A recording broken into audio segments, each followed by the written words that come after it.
रुको।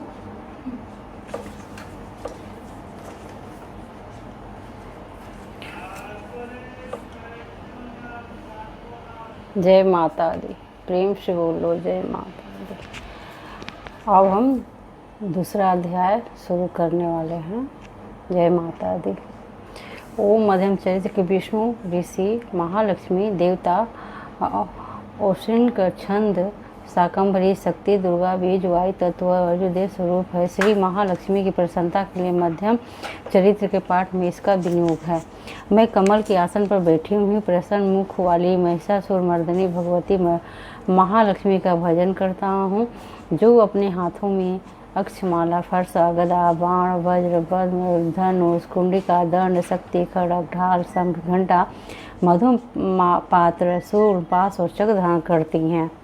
ऋषि कहते पूर्व काल में देवताओं और असुरों में पूरे 100 वर्षों तक घोर संग्राम हुआ था। उसमें असुरों का स्वामी महिषासुर था और देवताओं के नायक इंद्र थे। उस युद्ध में देवताओं की सेना महाबली असुरों से परास्त हो गया।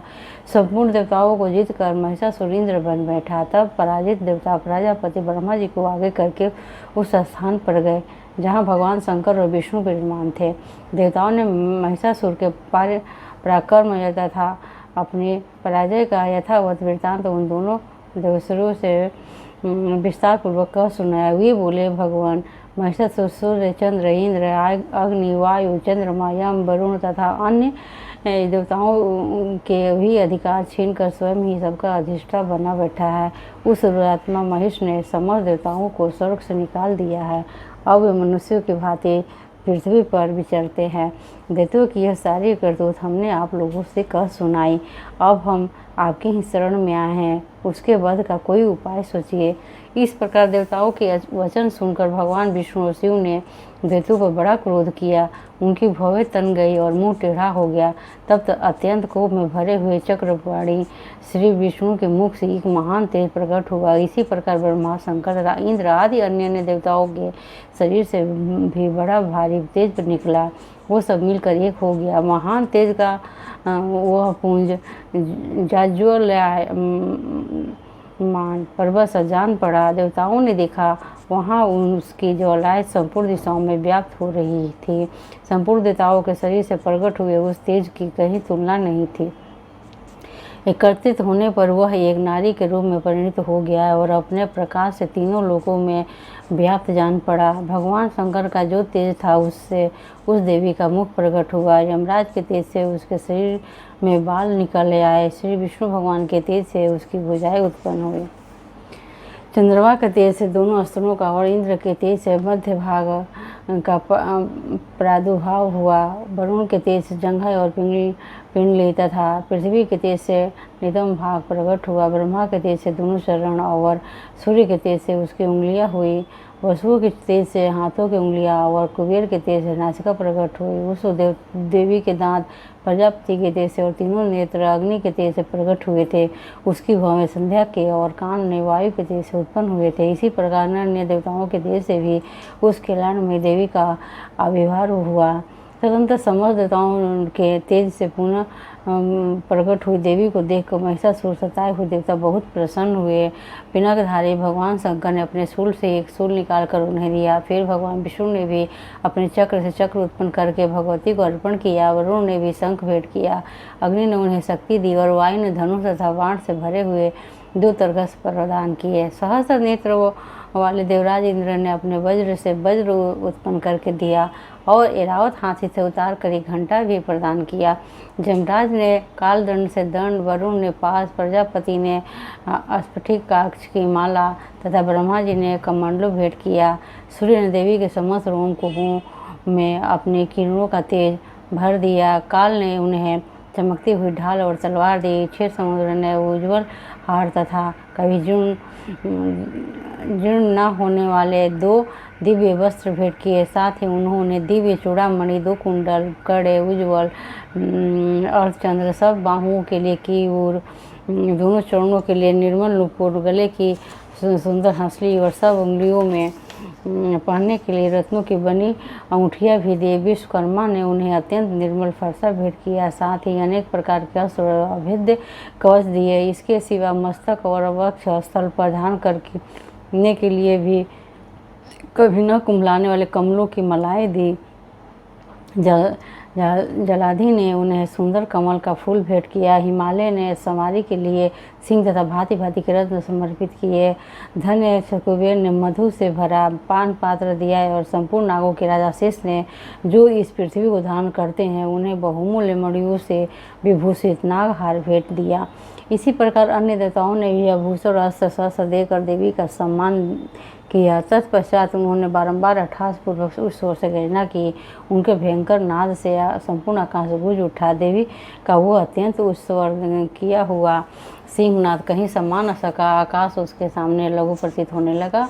उससे बड़े जोर की प्रतिध्वनि हुई, जिससे संपूर्ण विश्व में हलचल मच गई और समुद्र कांप उठे, पृथ्वी डोलने लगी और समस्त पर्वत हिलने लगे। उस समय देवताओं ने अत्यंत प्रसन्नता के साथ सिंह वाहिनी भवानी से कहा, हे देवी, तुम्हारी जय हो। साथ ही महर्षियों ने भक्ति भाव से विनम्र होकर उनका स्तवन किया। संपूर्ण त्रिलोकी को क्षोभग्रस्त देखकर दैत्यगण अपनी समस्त सेना को कवच आदि से सुसज्जित कर हाथों में हथियार ले सहसा उठकर खड़े हो गए।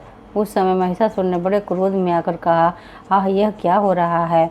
फिर वह संपूर्ण असुरों से घिरकर वो सिंहनाद की ओर लक्ष्य करके दौड़ाया और आगे पहुंचकर उसने देवी को देखा, जो अपनी प्रभा से तीनों लोगों को प्रकाशित कर रही थी। उनके चरणों के भार से पृथ्वी दबी जा रही थी। माथे के मुकुट से आकाश में रेखा से खींच रही थी तथा वे अपने धनुष की टंकार से सातों पतालों को भी क्षुब्ध किए देती थी। देवी अपनी हजारों भुजाओं से संपूर्ण दिशाओं को आच्छादित करके खड़ी थी। तदनंतर उनके साथ दैत्यों का युद्ध छिड़ गया। नाना प्रकार का शस्त्रों का प्रहार संपूर्ण दिशाएं उद्भासित होने लगी। त्रिशूल नामक महान असुर महिषासुर नामक सेना नायक था, वो देवी के साथ युद्ध करने लगा। अन्य दैत्यों की चतुर्णी सेना साथ लेकर चामर भी लड़ने लगा। 60,000 रथियों के साथ आकर उदग्र नामक महादैत्य लोहा लिया। 1 करोड़ रथियों को साथ लेकर महानु नामक दैत्य युद्ध करने लगा, जिसके रुएं तलवार के समान तीखे थे। वह असीलोमा नामक महादैत्य 5 करोड़ रथी सैनिकों से युद्ध में आ डटा। 60 लाख रथियों से घिरा हुआ बास्कल नामक दैत्य भी उस युद्ध भूमि में लड़ने लगा। परिवारित नामक राक्षस हाथी सवार और घुड़सवारों के अनेक दलों तथा 1 करोड़ रथियों की सेना लेकर युद्ध करने लगा। बिड़ाल नामक दैत्य 5 अरब रथियों से घिर कर लोहा लेने लगा। इनके अतिरिक्त और भी हजारों महादैत्य रथ, हाथी और घोड़ों की सेना साथ लेकर वहां देवी के साथ युद्ध करने लगे।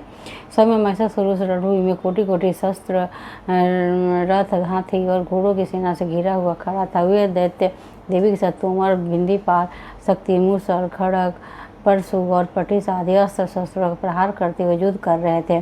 कुछ दैत्यों ने उन पर शक्ति का प्रहार किया, कुछ लोगों ने पांस फेंके तथा कुछ दूसरे दैत्यों ने खड़ग प्रहार करके देवी को मार डालने का उद्योग किया।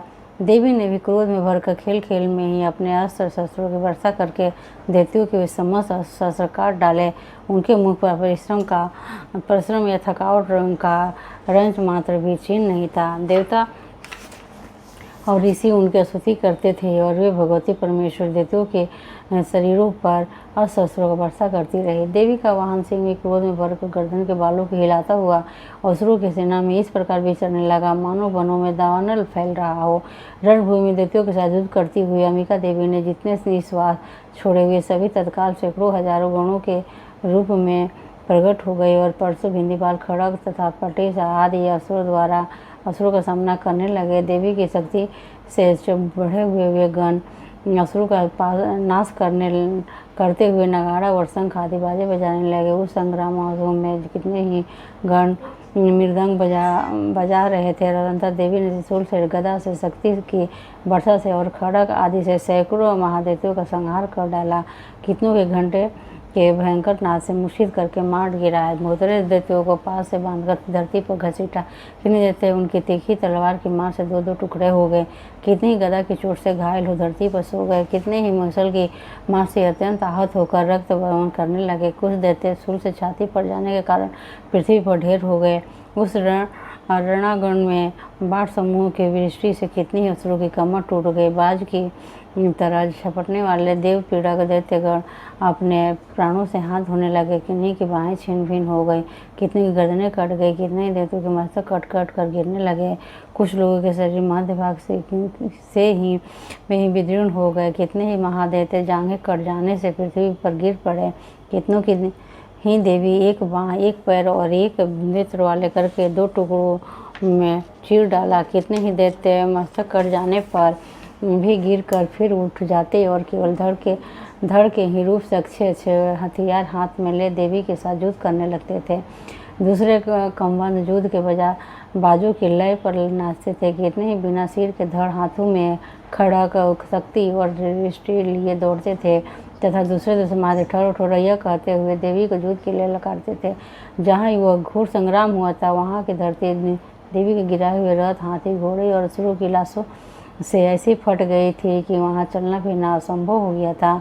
दैत्यों की सेना में हाथी, घोड़े और असुरों के शरीरों से इतनी अधिक मात्रा में रक्तपात हुआ था कि थोड़ी ही देर में वहाँ खून की बड़ी बड़ी नदियाँ बहने लगी। जगदम्बा ने असुरों का विशाल सेना को क्षण भर में नष्ट कर दिया। ठीक उसी तरह जैसे तृण और काठ के भारी ढेर को आग कुछ ही क्षण में भस्म कर देती है, और वह सिंह भी गर्दन के बालों को हिला हिलाकर जोर जोर से गर्जना करता हुआ दैत्यों के शरीर से मानो उनके प्राण छीन लेता था। वहाँ देवी के गणों ने भी उन महादैत्यों के साथ ऐसा युद्ध किया जिससे आकाश में खड़े हुए देवतागण उन पर बहुत संतुष्ट हुए और फूल बरसाने लगे। इस प्रकार से मार्कंड पुराण में स्वर्णिक मनवंतर की कथा के अंतर्गत देवी महात्म्य में महिषासुर की सेना का वध नामक दूसरा अध्याय पूरा हुआ। जय माता दी।